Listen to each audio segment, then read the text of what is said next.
Yep, so most of my speech tonight is just thinking of the people that made an impact on me in my career. First of all, I want to thank the Lord for blessing me with a lot of talents and athletic abilities, and without that, I definitely would not be up here tonight. I want to thank the Hall of Fame committee. It's truly an honor to be selected and recognized and be part of this amazing group of athletes. Thanks to my mom and dad for always being my biggest fans and all the love and unconditional support. I think, my mom, I don't think she missed a game when I was playing, and my dad only missed games that he was working, so they were always my biggest fan and supporters. Thanks to my cousin Joe, I learned to play football, visiting him, and going down to the neighborhood kids' house, playing two-hand tag. And that's kind of where I got my love for football and wanting to be a football hero, scoring touchdowns and watching NFL films, things like that. My dad was always a baseball player, pitched a lot of balls to me, and my mom was shagging balls out in the outfield, but he was never a football guy. So I remember when I told him I wanted to play football for the Fairgrove Tigers, he was like, "How did you learn to play football?" I want to thank all my family members that came out to support me tonight. All that came to watch me play and shoot me on over the years, and video games. So I've got a lot of memories that I really live now. I want to thank the Fairgrove and East Davidson community that always supported me, encouraged me, and helped me along the way. And all the volunteer coaches. I played 3 sports pretty much my whole life, so there's definitely too many to name. One that sticks out in my early years was Coach Davidson. He was baseball, basketball, and football coach of mine. And when I was at Fairgrove, back then, the Little League football was 4th, 5th, and 6th grade. So you were just lucky to be on the team as a 4th grader. So I made the team. They just kind of had us split up into different positions, right? So they had me as an offensive lineman. And one day, Coach Trimble went to the other coaches. He said, "Why you got Brad an offensive line? He's fast. We need to put him at running back." So I ended up switching a jersey. I went from number 77 to number 25.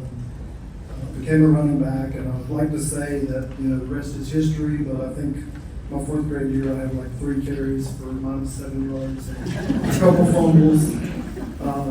But they eventually got me straightened out and headed in the right direction.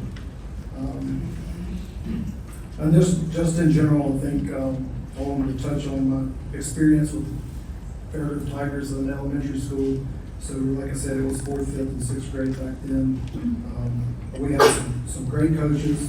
Our head coach was Andy Rolls, who was a preacher, and he always taught us that the important things in life in order was God, family, school, and football.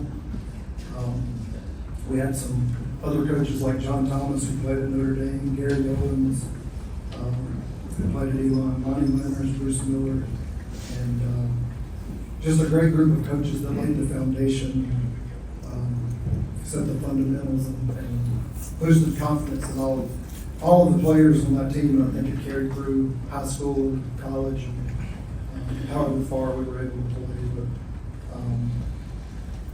and just one more note about that Fairgrove Tigers team. So I think our goal was always to win the county championship. And my 4th grade year, we finished 3rd. My 5th grade year, we finished 2nd.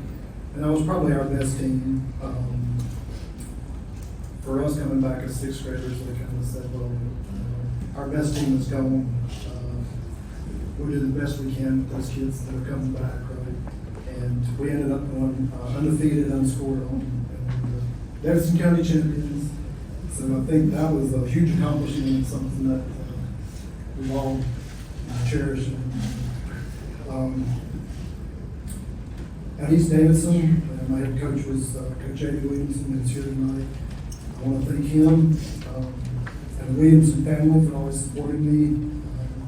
I love playing for Coach Williamson. He was a running back himself, so he always had a run-oriented offense. We always had the power I or I formation. Always treated me like a son, him and his wife Gail. And his sons Travis and Heath. And then some other coaches, Mike Workman, Coach Palmer, who's here tonight, Bobby House, Coach Niederfeld, and Danny Ward, athletic director. And then baseball, my head coach, Dan Tricarico. We had a good run there too. 3 years, I think we were conference champions and conference tournament champions 2 of the 3 years, and we finished second the other year.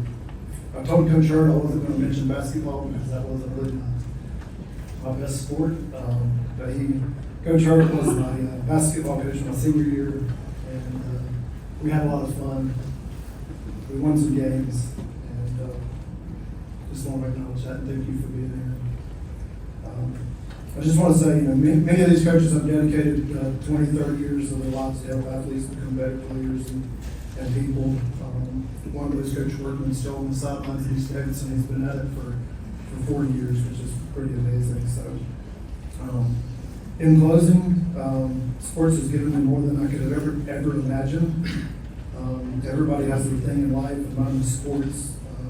It built confidence in a little kid trying to figure out where I fit in. And most of my circle of friends are former teammates or coaches. And it continues now with my daughters and my legacies. Bailey and Kate, they both competed in gymnastics pretty much their whole lives. My daughter, Kaden, is a cheerleader and soccer player. And then watching my little cousins play at East Davidson, Oak Grove, I have a whole new generation of parents, coaches, players that are good friends. And I think that also means I'm getting old. Thank you to the committee. Thank you for everyone who is supporting me. Thank you to all of my offensive linemen, coached by Gary Gillens. Thank you to the good Lord, and thank you all for coming out to support me and all the other athletes.